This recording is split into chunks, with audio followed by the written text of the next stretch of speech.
જય દ્વારકાધીશ મિત્રો, આજે તો આપણે સવારમાં પહેલાં તો મારે કપડાં ધોવાના હોય છે. બીજું તો જો કે હું કામ કશું કરતી નથી, ઘરે બધા કરી લે છે.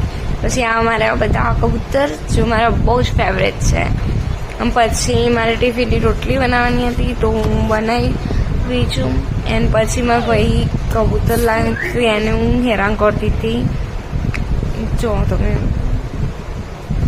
તો ચલો આપણે નીકળી ગયા છે પાર્લર માટે. સો મળીએ. ગાઈસ ફાઇનલી પાર્લરમાં આવી ગઈ છું. એમ થોડી વાર આરામ કર્યો, પછી પેડિક્યોર ને પ્રેક્ટિસ માટે પેડિક્યોર કરતા હતા. અને પછી નીલાટનો સામાન બધો પહોરો કરી મેં કીધું તો નીલાટની પ્રેક્ટિસ થઈ રહી છે. જો એન્ડ ત્યાંથી પછી હું નીકળી ગઈ હતી વહેલા, મારી બહેનને વીકતું હતું એટલા માટે. એનો વચ્ચે રસ પીવાનું મન થઈ ગયું હતું. એન્ડ પછી અમે ઘરે જતા. C you.